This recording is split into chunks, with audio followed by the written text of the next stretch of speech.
Salutations! If you're new to the channel, thank you for stopping by.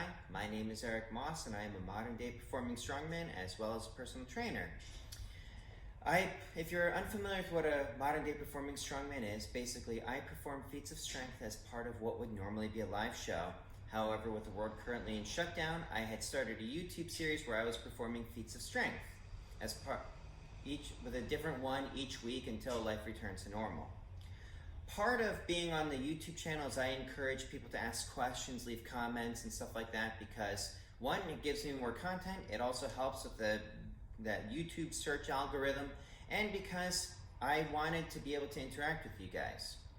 One of the things that I had said is if you ask me a question, I'm going to try to create a video to answer it, partially because just trying to answer it in a comment section is pretty limiting.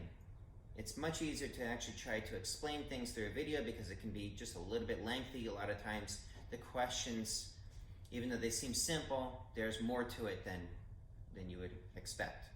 So this question came from Dignx, D-I-G-N-X, where he said, "Hey, good find here. Can you tell us where you actually started? Because it might be way further down.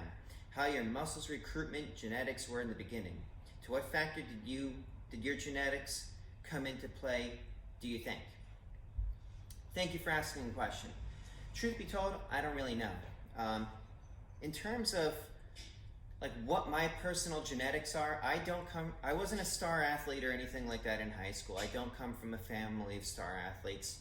My family actually came from, they were students, primarily interested in studies and that sort of thing, and they tried to push that sort of thing on me, but I wasn't really into my studies. I just didn't care. I knew that I was meant for something different. You know, like my mom is a nurse, my dad was a scientist when they were actually working. So as far as like where I started from, I'll tell you, I started performing or learning the feats of strength when I was in my early 30s, 30, 31. Prior to that, I had started working out when I was 17. That's when I really started to take it seriously. I started weight training as a way of training for martial arts, which I was pretty seriously into at that time. I wanted to be stronger than my competitors, which is like one of those things where I learned that machines didn't really transfer to trying to choke people and punch people and stuff like that. So I had developed a certain level of strength. My body reacts well to training. You know, like to say genetics don't really play a role in it would be a bit short-sighted. You know, like if you put two people on the exact same training program, one of them is just going to progress faster than others.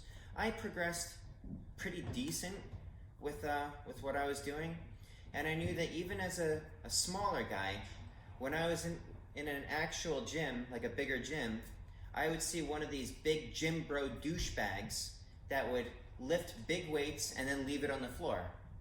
And I remember thinking to myself, I bet you I could do that. Let me give that a try. And more often than not, I was successful. But I think I partially have that kind of mentality where I seem to rise to challenges as opposed to being able to be proactive about it. Now, in terms of where I started from, and possibly like where you might want to start from, is there was an old-time rite of passage, so to speak, amongst the strongmen of old, of being able to do a get-up with 100 pounds or more.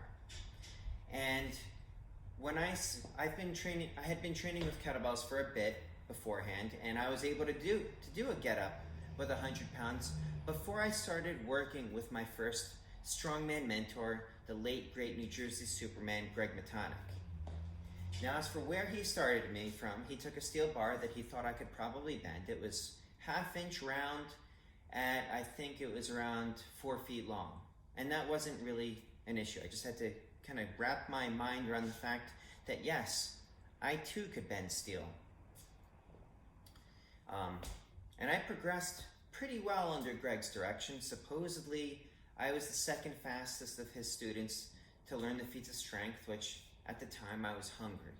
You know, like I had come off of a bad marriage and I basically had nothing else going on in my life at the time. So I was eager for his knowledge, his direction, etc., etc. And I was willing to work really hard for it too. So yeah, genes do kind of come into play, but I want to also leave you with this, and this is something that was a bit of a game changer for me, for my strongman mentors, the late great New Jersey Superman, Greg Matonic, as well as Hercules, Chris Ryder. It was something that Slim, the Hammerman fireman, told me that, stupid, look at this. Potential spam. These people just never leave me alone. I tell you one thing, if there was a politician who made it the cornerstone of their campaign was to get rid of those people, Democrat, Republican, Independent, it doesn't matter, they would have my vote. Because what an interruption that is. What was I saying? Oh yeah, so something that Slim the Hammerman fireman had said to me, which he learned from his strongman mentor, the mighty Adam, which I'll show you a picture right here that I keep in my training studio. Can you see that? That is the mighty Adam pulling an airplane with his hair. Mighty Adam was a strong man about my size that could do unbelievable things. Now, what Slim said to me when I first met him, you know, Slim is like a tall guy and it's like real intimidating looking. His arms actually look like tree bark from the muscles under the skin. Even in his 80s, he's still incredibly strong. It's unbelievable. It's like age doesn't affect a strong man.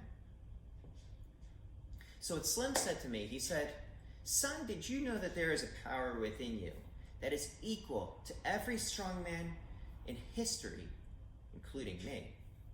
Now, Slim was able to do unbelievable things, and at the time, I was like, what is he talking about? What does he mean? And he says, there's been numerous instances throughout history where ordinary people are able to perform superhuman feats of strength when put into crisis situations. And he's like, this is like stories like old ladies picking cars up off of children, that sort of thing. There's been numerous instances where this has occurred.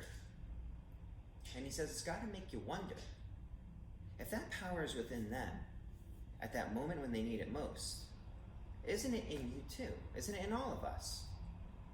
It's like, genetics or not, think about that a second. Is that power there? If it's in those old ladies, isn't it possible that it's in you too, no matter what your genes are? And even if it wasn't, you wouldn't really know until you tried. So, I know that was a bit of a loaded response, and I know I got into some kind of tangents with that, but I hope I answered your question. Did Gen X, if I pronounced that right. But anyways, if you have more questions, please drop them in the comments below. If you like the content, let me know by hitting that like button. If you want to hear more of these things, ask your questions. If you want to see the feats of strength, subscribe to the channel because I try to do a new one every week. And I'm also looking for ideas because I don't know how much longer this whole thing is going to last. But anyways, that is it for today. Please stay happy, stay healthy, stay strong. Please stay safe, everyone. Eric Moss, over and out.